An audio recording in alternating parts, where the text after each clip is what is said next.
I am a God, and through my thoughts, feelings, and words, I create the reality in which I live in. I'm not your God. I'm not the God to be worshipped.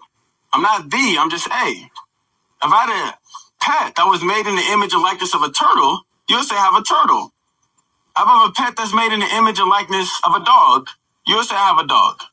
So if I'm made in the image and likeness of thee, God, I can't create the heavens and stars in the universe, but God said, let me have domain on the earth. That means I should be able to create the way in which I want a domain here on earth.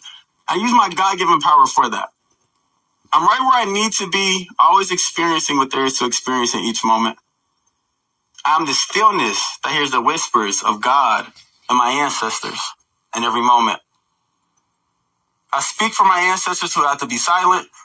I seek for my ancestors who had knowledge hidden for them.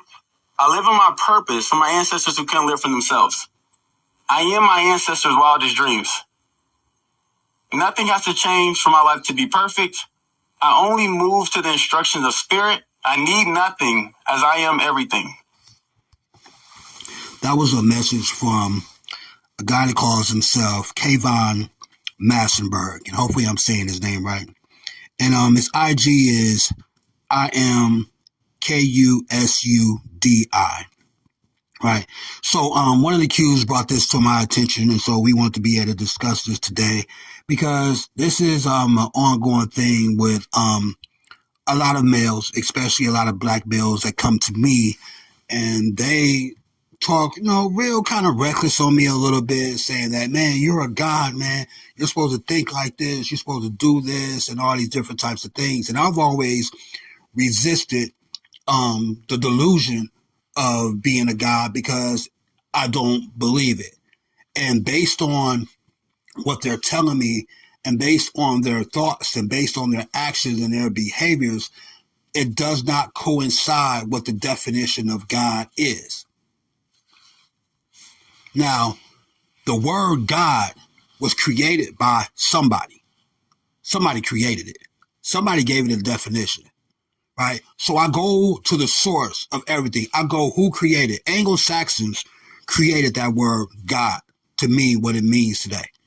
Right? So I go by the definition and I just go look it up. So for instance, I'm looking at the definition right now. God is a noun. Right? So one of the definitions is, it says, in Christianity and other monotheistic religions, the creator and the ruler of the universe and source of all moral authority, the supreme being.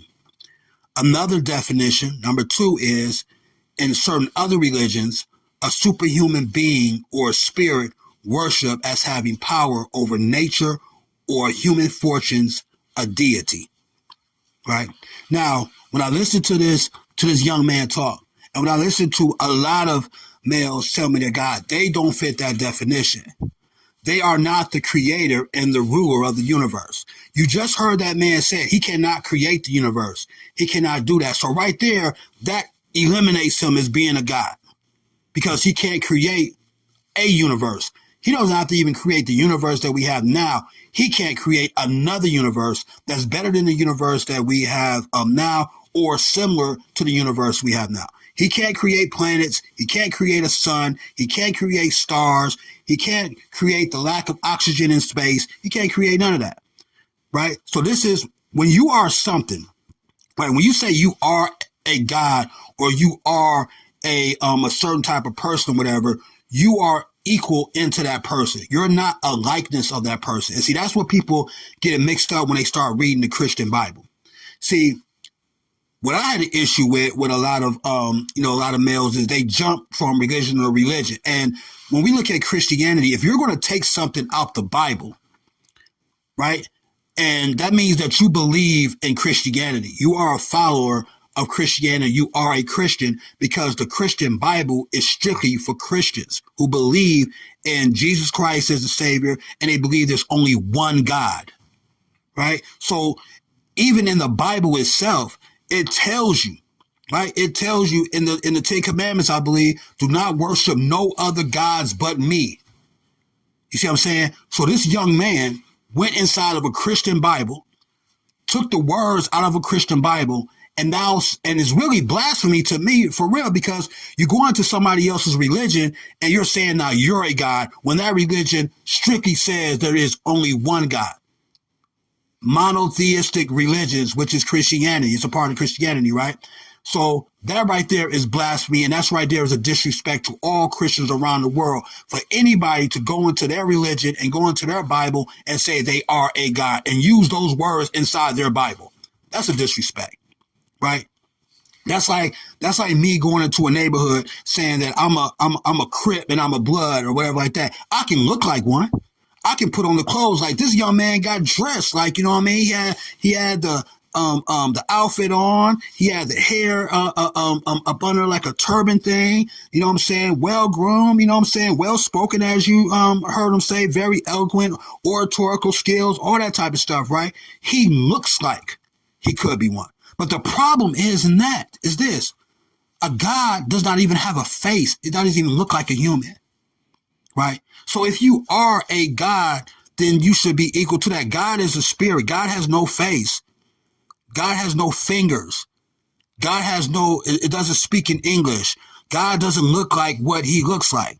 You understand? So that's another problem with this whole situation as being God. Because if you heard him in there, he said, if I have a turtle, you know what I'm saying? And if I have a pet that looks like a turtle, it's a turtle. No, it's not. You may look like something. Like I said, if I go into a neighborhood, I can look like a Crip or Blood. Does that mean I am one? You're not going to know if I'm a Crip or Blood until I start acting like a Crip or Blood. So my thought process is like that. My actions is a Crip and Blood. My behavior is a Crips and Blood. And I do what all Crips and Bloods do. That's when you're going to tell. That's when you're going to know if I'm a Crip or Blood or not. I can act like one all the time. Likeness and image does not mean you are what that is. That means you look like something. Image is a picture of something. You look like something. Being like something is not being authentic of what it is. You may appear to be something that you're talking about. Let's go back to the Crips and Bloods part. Right? I can look like that all I want to until I am around other Crips and Bloods. And other Crips and Bloods is going to kick it with me, and they're going to tell by my thoughts, my action, and my behavior if I'm really a Crip or Blood. You're going to be able to tell. Everybody knows that. That's basic, you know what I mean, in the neighborhoods that we grew up. You know what I'm saying? Now let's go back to his imagery of a turtle and of a dog, right? You can believe you a turtle all day long. I can say I'm a turtle. I can say that is my reality right now. I can believe right now, I can say to myself, MD, you are a turtle. I can tell myself that every single day when I wake up, look in the mirror, I can say you're a turtle. Until I get around real turtles and somebody can observe that, right? That's a delusion of human beings. We can make ourselves believe we anything, right? You know what I'm saying? All day long and stuff until we get around the real authentic thing. Now, to be like something is different from being a something. Meaning, if I am a turtle, that means I do what turtles do. That means he should be able, if he's like a turtle, you know what I'm saying, he should be able to do what turtles do. You should be able to swim like a turtle. You should have fins like a turtle. You should be able to mate like a turtle. You should have eggs. You should be able to deliver eggs into the world like babies, like a turtle. You should be able to swim underwater like a turtle. You should be able to hold your breath like a turtle. You should be able to eat like a turtle. All these different things. That's what makes you a turtle, right? What makes you a God is being able to be the creator and the ruler of the universe. That's what a God is. And by definition, the source of all moral authority, the supreme being. Does that man have moral authority? Is he the source of moral authority? He told you right then and there, he not. You can hear how he talk. You know what I mean? He's not the source of moral authority. No human being on this planet is the source of moral authority. And any human being on this planet who called themselves God does not have moral authority over other human beings. The only moral authority you may have temporarily over other human beings if they believe you are something. Like if you're like on a plantation somewhere, or if you're in a cult or something, and you're like saying like I'm the supreme God, and your followers believe all that, and you take them from the outside world